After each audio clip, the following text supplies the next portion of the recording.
వేరే వేరే యాక్టర్స్ కూడా తీసుకున్నారు. మళ్ళీ ఇప్పుడు కొత్త న్యూస్ శ్రీరామ్ గారు దీని గురించి ఏం తీసుకున్నారు? ఇవన్నీ సోషల్ రేసిజం లాంటివంటి ఈ సొసైటీలో ఎన్నో సోషియో ఎకనామిక్ సమస్యలు, ఫ్యామిలీ సమస్యలు, ఫైనాన్షియల్ సమస్యలు, స్టేటస్ సమస్యలు, వీటన్నిటి మూలంగా యూజువల్గా క్యాజువల్గా ఫ్రెండ్షిప్లో స్మోకింగ్, ఆల్కహాల్ అనేది అలవాటు పడతారు.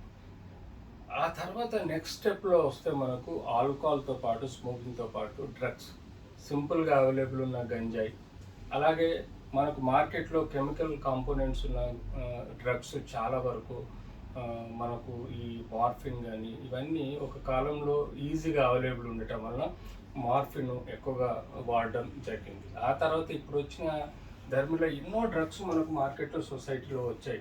ఈ డ్రగ్స్ అన్నిటిని మనము యూజువల్గా alcohol, tobacco, cocaine, coca, opium ఇలాంటి ఎన్నో ఓపియాయిడ్స్ పాపీ ప్లాంట్స్ నుంచి వచ్చేటివి, అషీషు, మ్యారిజువానా, కెనబిస్ అనే ప్లాంట్స్ నుంచి వస్తాయి. సింథటిక్ డ్రగ్స్ లాంటి హీరాయిన్, ఎక్టాసీ అండ్ ఎల్ఎస్డి ఇలాంటి ఎన్నో మనం డ్రగ్స్ అన్నది చెడు అలవాట్లకు లోన్ అవుతున్నారు.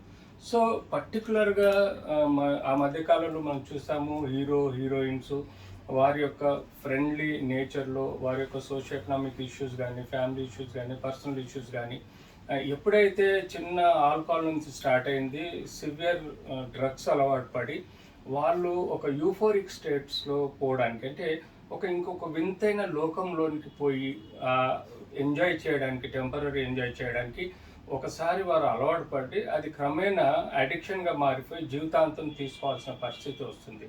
సో మనం టెక్నికల్గా చూస్తే ఇది బాడీ ఒక మత్తు పదార్థాలు, అంటే ఈ డ్రగ్స్ అనేది యూజువల్గా మనిషిని ఒక లోకంలోకి తీసుకుపోయి ఆ బాధల్ని, ఆ సమస్యల్ని మరిపింపజేస్తుంది.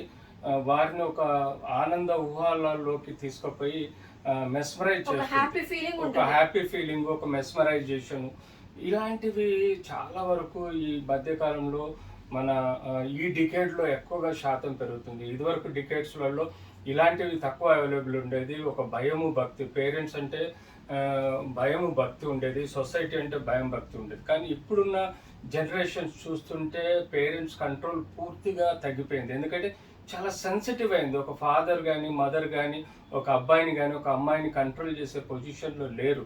ఏంటంటే సైకాలజీ ఎలా మారిపోయిందంటే చిన్న పిల్లలు కూడా ఇవాళ రేపు పేరెంట్స్ని ఎదిరించి మాట్లాడే తత్వం డెవలప్ అవుతుంది. దానికి తగ్గట్టుగా కొంత సోషియో ఎకనామిక్ ప్రజలు ఏమంటారంటే, అయ్యో పేరెంట్స్ పిల్లల్ని భయపెట్టొద్దు, పిల్లల్ని గట్టిగా కంట్రోల్లో పెట్టుకోవద్దని ఒక టైప్ ఆఫ్ లీనియన్స్ ఇవ్వటం వలన కూడా పిల్లలు చెడిపోవడానికి కారణమవుతుంది. దట్ ఈస్ ద మెయిన్ కారణం. ఓకే, ముఖ్యంగా చూసుకుంటే డ్రగ్స్ తీసుకునే వాళ్ళకి బ్రెయిన్ యాక్టివిటీ అనేది ఎలా ఉంటుంది సార్? డ్రగ్స్ అంటది మత్తు లాంటిదండి.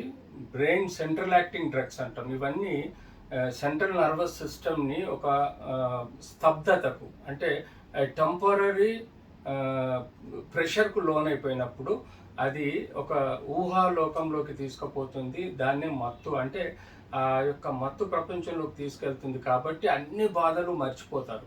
ఈవెన్ సెన్సెస్ కూడా జీరో ఉంటాయి. ఎందుకంటే వాళ్ళు చేసే పని, వాళ్ళు చేసేది మంచి చెడు అనేది వాళ్ళకి తెలియదు. వాళ్ళు ఎప్పుడు ఎక్కువ శాతం చెడు చేసే ప్రయత్నమే జరుగుతుంది. మంచి చేసే ప్రయత్నం అసలు ఏమాత్రం ఉండదు. ఎందుకంటే వాళ్ళ బ్రెయిన్ వాళ్ళు చేసే పనులకు డిస్కనెక్ట్ అయిపోతుంది. వాళ్ళ బిహేవియర్ ఆఫ్ సెన్స్, వాళ్ళు ఉండే సర్కమ్స్టెన్సెస్, ఫ్రెండ్స్, తీసుకున్న quality and quantity of drugs వల్ల కూడా బారిన పడుతుంది. వాళ్ళు ఎన్నో క్రిమినల్ యాక్టివిటీస్ చేసే ఆస్కారం ఉంటుంది. ఎందుకంటే ఎప్పుడైతే డబ్బులు లేవో దొంగతనాలు చేసే ఆస్కారం ఉంటుంది, డబ్బులు లేవో ఇంట్లో వాళ్ళని కొట్టడం జరుగుతుంది. ఆ మత్తులో మతిస్థిమితం లేకుండా మాట్లాడి ఇంట్లో ఫ్యామిలీ మెంబర్స్ని కొట్టడము, తిట్టడము, డబ్బులు ఎత్తుకపోవడము, దొంగతనాలు చేయడము, దీంతో క్రైమ్ ప్రపంచంలో పోతారు. ఆ మత్తులో ఉన్నప్పుడు ఎవరిని చంపుతున్నాము, ఎవరిని మర్డర్ చేస్తున్నాము, ఎవరో ఒకరు ప్రేరేపితం చేసేసి వాళ్ళ చేతులతోటి తప్పులు చేయించే ఆస్కారం ఉంటుంది. అంతేకాకుండా సొసైటీకి వాళ్ళు ఒక యాంటీ సోషల్ ఎలిమెంట్స్గా తయారవుతారు. వాళ్ళు ఫ్యామిలీ, పేరెంట్స్ అందరి నుంచి డిస్కనెక్ట్ అయ్యి ఒక క్రిమినల్ లేయర్లోకి వెళ్ళిపోయి వాళ్ళు అతిగా ప్రవర్తించి వాళ్ళ లైఫ్ నాశనం చేసుకుంటారు. ఈ డ్రగ్స్ వల్ల ఆరోగ్యంపై ఎంత పడుతుందంటే even heart, lung, kidneys, liver అన్ని ఎఫెక్ట్ అయిపోతాయి. బిహేవియరల్ చేంజెస్, సైకలాజికల్ చేంజెస్ పడుతుంది. సైకోపాత్ తయారవుతారు. క్రిమినల్ మెంటాలిటీస్ డెవలప్ అవుతాయి, లివర్ డ్యామేజ్ అవుతుంది, లివర్తో పాటు కిడ్నీ డ్యామేజ్ అవుతుంది. క్రమేణా వాళ్ళు శారీరకంగా దెబ్బతిని అన్ని ఆర్గన్స్ మల్టీ ఆర్గన్ ఫెయిల్యూర్లో పోయి చనిపోయే ఆస్కారం ఉంటుంది. సో ఇలాంటి డ్రగ్స్ని మనం అన్నది కంట్రోల్ చేయాల్సిన అవసరం కూడా ఉంటుంది. సో ఈ న్యూస్ మనం విన్నప్పుడు, నేను మీతో డిస్కస్ చేస్తున్నప్పుడు మీరు అన్నారు మంచి యాక్టర్ కదా శ్రీరామ్, మనం ఎక్స్పెక్ట్ చేయలేదా ఇది అని మాట్లాడుకుంటున్నాము. సో యూజువల్గా వీళ్ళు ఎలా దొరుకుతారు సార్ డ్రగ్స్ కేసులో? అబ్సల్యూట్లీ డ్రగ్ పెడ్లింగ్ చేసే వాళ్ళ దగ్గర నుంచి దొరుకుతారండి. యూజువల్గా మనం చూసాము, ఒక బాంబే డ్రగ్ పెడ్లరు 5 లక్షల రూపాయల డ్రగ్ ఈ అమ్మాయికి ఇవ్వడము, ఆ కార్లో దొరకడం, తద్వారా దొరకడం, ఆ కార్లో దొరికిన తర్వాత మనకు ఆ డ్రగ్ పెడ్లర్స్ ద్వారానే మోస్ట్లీ ట్రేసింగ్ జరుగుతుంది. సో అలాగే నాకు తెలిసి శ్రీరామ్ది కూడా అలానే జరుగుంటది. ఏదో ఒక డ్రగ్ పెడ్లర్ లీక్ చేయటం వల్ల ఇచ్చేటప్పుడు పట్టుకోవడం జరుగుంటది. సో యూజువల్ గా ఇవి జరుగుతున్నాయి. ఈ మధ్య కాలంలో కొన్ని దారుణాలు ఏంటంటే, కొంతమంది పోలీస్ డిపార్ట్మెంట్ వాళ్ళు కూడా ఎవరికైనా ఇరికించాలంటే ఎవరో ఒకరి కార్లలో ఈ డ్రగ్స్ పెట్టి కూడా ఇరికించే ప్రయత్నం చేస్తున్నారని కొన్ని న్యూస్ వస్తున్నాయి. అది కూడా నిజం కావచ్చు. కానీ ఎప్పుడైతే ఆ వ్యక్తి డ్రగ్ కన్జ్యూమ్ చేసుకోలేదో, అంటే అది లీగల్ గా కాదు, తెలిసిపోతుంది. బ్లడ్ శాంపుల్ తీసుకుంటే సరిపోతుంది. కానీ చాలా రకాలుగా జరుగుతున్నాయి అన్యాయాలు సొసైటీలో. దాన్ని అడ్వాంటేజ్ తీసుకుంటున్నారు, డిసడ్వాంటేజ్ తీసుకుంటున్నారు. సో మోస్ట్ ప్రాబబ్లీ ఈ లీకేజీ దొరికిపోవడం అనేది జరిగేదంటే డ్రగ్ పెడ్లర్సే. ఎవరైతే సప్లై చేస్తున్నారో వాళ్ళు ఏదో ఒక ఇన్సిడెంట్స్లో పోలీసులకు దొరకడం, వాళ్ళు ఇన్ఫర్మేషన్ ఇవ్వటం వల్ల ఈ శ్రీరామ్ లాంటి వాళ్ళని దొరకబట్టుకొని ట్రేస్ చేయడం. ఇట్లా మనము ఎంతో మంది సెలబ్రిటీస్ గురించి విన్నాం. మనం ఎంతో మంది ఇండస్ట్రీలో, ఫిల్మ్ ఇండస్ట్రీలో చాలా మంది పోలీస్ కేసుల్లో ఇరుక్కొని ఉన్నారు. సో బట్ ఇది మన యూత్ కి కానీ మన దేశానికి కానీ ఈ డ్రగ్ పెడ్లర్స్ ద్వారా వచ్చి జరిగే, వాళ్ళు డబ్బు కోసం చేస్తే వీళ్ళు శారీరక మానసిక వలన చేస్తున్నారు. ఈ డ్రగ్స్ బేసిస్ లో అమ్మాయిల్ని చేర్చడం, అమ్మాయిని రేపులు చేయడం, అమ్మాయిల లైఫ్ నాశనం చేయడం, వాళ్ళని చంపడాలు కూడా జరుగుతున్నాయి. ఇలాంటి క్రిమినల్ యాక్టివిటీస్ ఎక్కువగా మనం ఈ డ్రగ్ పెడ్లర్స్ వల్ల కానీ డ్రగ్ తీసుకోవడం వల్ల కూడా జరుగుతుంది. ఎన్ని మినిట్స్ వచ్చింది? లాస్ట్ ఒక 1 minute మాట్లాడదాం sir. How does it effects the society and school childrens వాళ్ళు కూడా ఎక్కువగా వాళ్ళు అమ్ముతున్నారు కాబట్టి. అవును, ఒక్కటి తీసేసుకుందాం సార్. స్కూల్ చిల్డ్రన్ ఒక 1 minute తీసేసుకుందాం. రండి చూడండి సార్, ఇలాంటి డ్రగ్ అబ్యూస్ అనేవి మన సమాజంలో చాలా జరుగుతున్నాయి సార్. ఎస్పెషల్లీ స్కూల్ చిల్డ్రన్స్ ని కూడా టార్గెట్ చేస్తున్నారు వీళ్ళు. సో మీరు ఇచ్చే మంచి సజెషన్ ఏంటి సార్? సో మనం స్కూల్ చుట్టూ ఉండే ప్రాంతాలలో, కిరాణా షాపులలో కానీ, పాన్ షాపులలో కానీ ఎక్కడైతే చాక్లెట్స్, బిస్కెట్స్, పెప్పర్మెంట్స్ అమ్ముతున్నారో అక్కడ ఈ మధ్య కాలంలో చాక్లెట్స్, పెప్పర్మెంట్స్ రూపంలో కూడా ప్యాకింగ్లు కొంత చాక్లెట్ పెట్టి కొంత డ్రగ్స్, గంజాయి కానీ లేకపోతే ఈ మ్యారిజోనా కానీ ఇవి మిక్స్ చేసి చాక్లెట్ రూపంలో అమ్మడం, అలాంటి పిల్లల్ని బానిసం చేయడం, అంటే ఈ డ్రగ్స్కు బానిసం చేయడం, వాళ్ళని అంటే మిడిల్ ఏజ్ హై స్కూల్ పిల్లలు కానీ లేకపోతే డిగ్రీ జూనియర్ కాలేజ్ పిల్లలు ఎక్కువగా వీళ్ళు ఈ ధనార్జన కోసము ఎక్కువగా ఈ పెడ్లర్స్, డ్రగ్ పెడ్లర్స్ ఇట్లాంటి చాక్లెట్స్ ఇతరత్ర దేశాలు అంటే బంగ్లాదేశ్, శ్రీలంక, పాకిస్తాన్ నుంచి ఎక్కువగా ఇట్లాంటి డ్రగ్స్, చాక్లెట్స్ కూడా మన దేశాన్ని నాశనం చేయడానికి కుట్ర పన్నే ఒక విషపూరిత కుట్ర ఇది. సో వేరే దేశాల నుంచి కూడా ఎట్లయితే దొంగ నోట్లు వస్తాయో అలాగే ఈ డ్రగ్స్ కూడా చాక్లెట్ రూపంలో కానీ లేకపోతే పౌడర్స్ రూపంలో మనం తీసుకునే వక్కపొడి రూపంలో కూడా ఈ డ్రగ్స్ వస్తున్నాయి.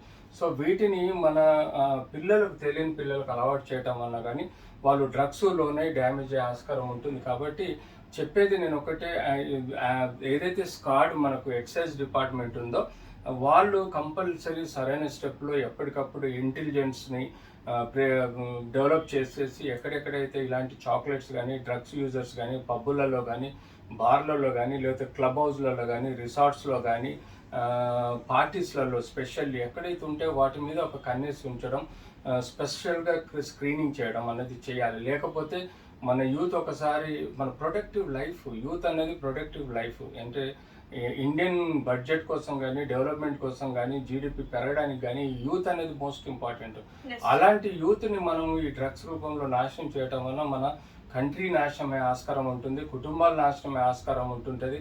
అంతేకాకుండా సూసైడల్ అటెంప్ట్స్ పెరిగే ఆస్కారం ఉంటుంది, క్రిమినల్స్ పెరిగే ఆస్కారం ఉంటుంది. కాబట్టి ఐ రిక్వెస్ట్ ద యూత్, మిమ్మల్ని మీరు కాపాడుకోండి. ఈరోజు మీరు ఏదో టైం పాస్ కోసం బార్లలో పోయి ఏదో కొంచెం పబ్బులకు స్మోక్ వెళ్ళి, చేద్దాం, yes. పబ్బులలో పోయి స్మోక్ చేద్దాం, ఆల్కహాల్ అనుకుంటారు. కానీ తద్వారా కూడా మీకు ఎంతో డేంజరస్ హెల్త్ ఎఫెక్ట్స్ ఉంటాయి. దాంతో డ్రగ్స్కి అలవాటుపై క్రిమినల్ చేస్తారు. కాబట్టి మిమ్మల్ని మీరు ఆలోచించుకోండి. వేసుకునే ప్రతి స్టెప్ మీ భవిష్యత్తు, ఫ్యూచర్ అనేది మీ భవిష్యత్తు. కాబట్టి మీ ఫ్యామిలీకి కానీ మీ సొసైటీకి ప్రొడక్టివ్గా ఉండాలంటే ఇలాంటి వాటికి దూరంగా ఉండండి.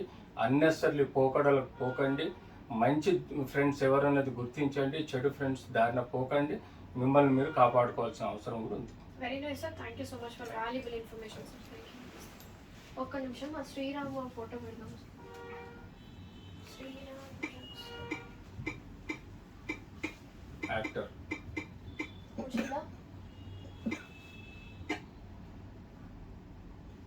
వచ్చింది కదా, యూట్యూబ్లో వచ్చింది. Information Google sir. అది టీవీలో వచ్చింది, టీవీ 5 వచ్చింది. ఇక్కడ ఉంది.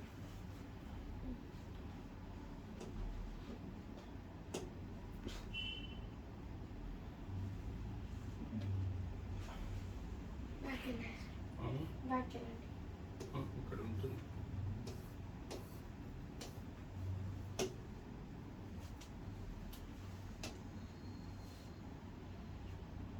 నెట్ స్లో వస్తుంది. ఇది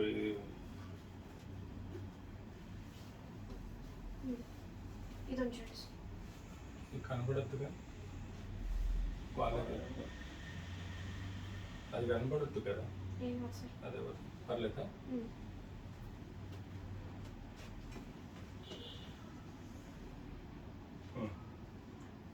ఇంకోసారి ఒక ఫోటో తీసుకోండి.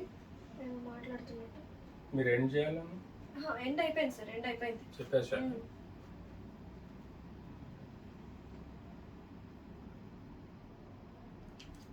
ఓకే, ఇంట్రో ఒకసారి తీసుకుందాము. మీరు క్లోజ్ పెట్టేసాలా? క్లోజ్ పెట్టండి. అది ఆఫ్ చేసి